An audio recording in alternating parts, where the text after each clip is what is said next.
RRB, l'invité du matin. Bonjour Gilles Ménage. Bonjour Lionel Sabot. Votre invité ce matin, Sébastien Royer, administrateur des affaires maritimes et directeur du MRCC de Nouméa. Sébastien Royer, bonjour. Bonjour Monsieur Ménage, bonjour à vos auditeurs. Merci d'avoir accepté notre invitation ce matin pour nous parler du bilan 2018 du MRCC que vous venez de publier. Alors ce bilan, il dit quoi ? Quelles sont les grandes lignes ? Quelles ont été les grandes lignes de votre activité en 2018 ? Alors, si vous permettez, je vais rappeler ce qu'est le MRCC. Oui. Le MRCC, c'est un acronyme. Même si on vous connaît très bien. Qui signifie Maritime Rescue Coordination Center. Le MRCC, c'est le centre opérationnel de sauvetage et de surveillance de la Nouvelle-Calédonie. Le bilan d'activité fait état d'environ 260 opérations comptabilisées l'année passée, opérations de recherche, de secours aux personnes, d'assistance aux biens. Et il insiste, ou il met en évidence dès les premières lignes, finalement pour la deuxième année consécutive, une baisse du nombre de ces opérations comptabilisées et enregistrées, que je n'explique pas, ou plutôt que je peux expliquer par plusieurs causes. Oui, 260 opérations. L'an passé, nous en avions un petit peu plus de 300, et l'année précédente, encore 350 opérations. Donc qui n'est pas synonyme néanmoins de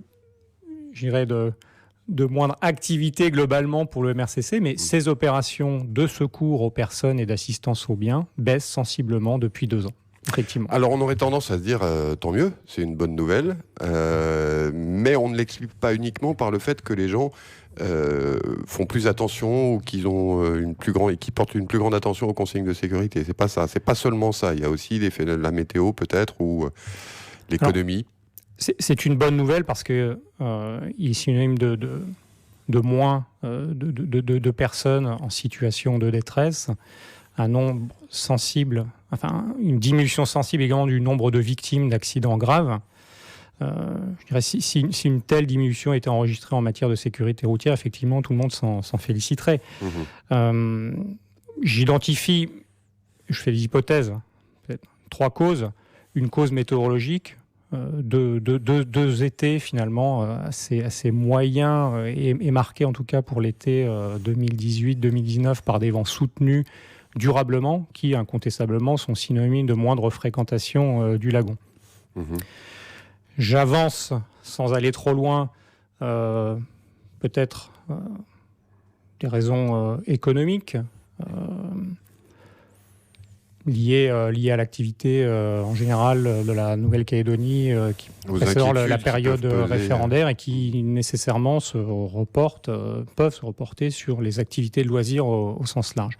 Ça veut dire que les gens ont moins tendance à acheter des bateaux, à immatriculer des bateaux. En tout cas, sur ce point-là, j'ai cherché à vérifier avec les statistiques du service des affaires maritimes qui enregistre également, sinon une stagnation, du moins une légère baisse selon les différents critères considérés.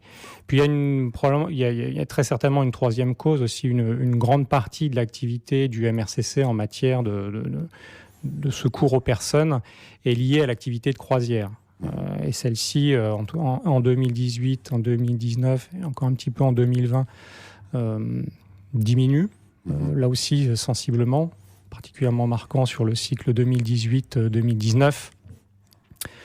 Moins d'escales, ce sont aussi statistiquement, certes, moins de passagers à secourir compte tenu de leur démographie et des difficultés qui peuvent survenir à bord.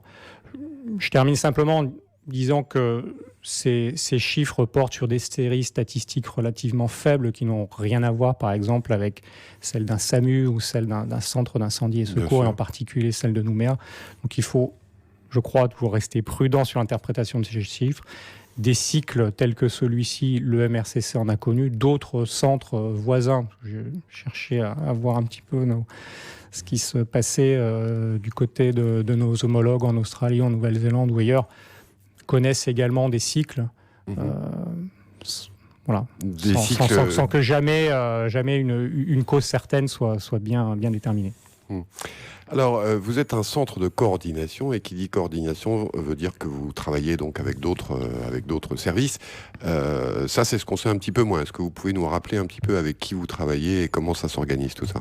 Alors, une des particularités du MRCC, que les gens ne connaissent pas toujours, vos auditeurs ne connaissent pas toujours, et en particulier en comparaison avec d'autres, ce qu'ils peuvent voir également dans les pays voisins, le MRCC n'intervient pas du tout sur le terrain. C'est-à-dire que la douzaine de personnes qui travaillent au MRCC aujourd'hui assurent des fonctions de veille et de coordination, effectivement.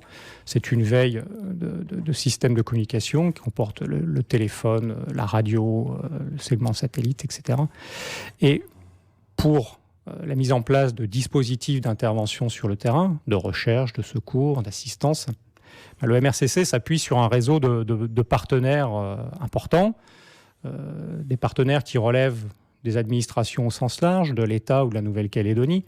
Je pense aux armées, je pense à la sécurité civile, je pense au réseau des gendarmeries sur le territoire, mais aussi la gendarmerie maritime. Nous travaillons beaucoup avec le SAMU, nous travaillons beaucoup avec les pompiers pour tout ce qui relève du secours côtier.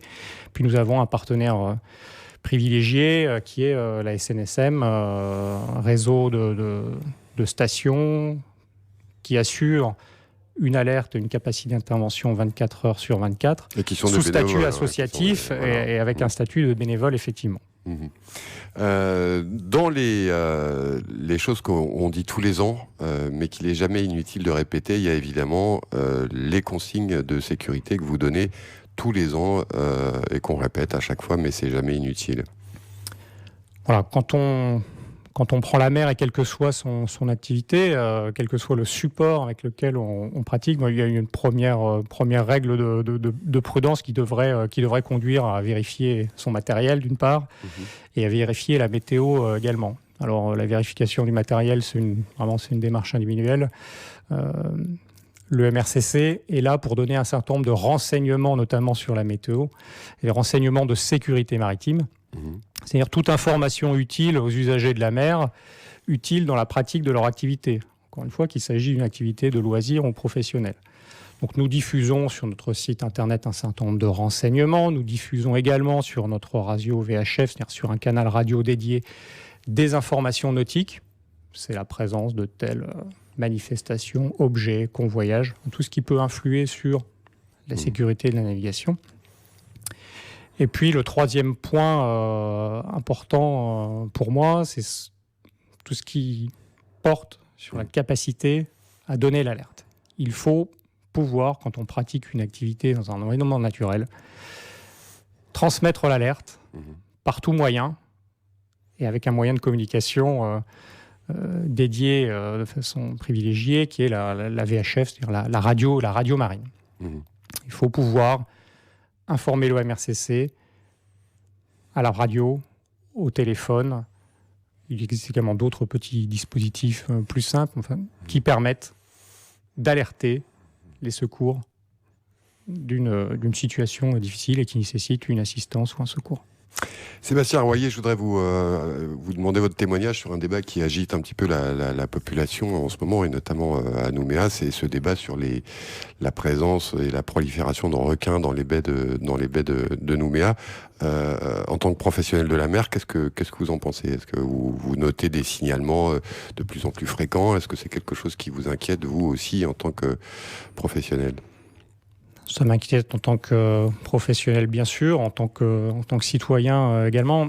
Sur ce point-là, je ne peux que rappeler les consignes de prudence qui ont été rappelées par mes collègues de la mairie, notamment,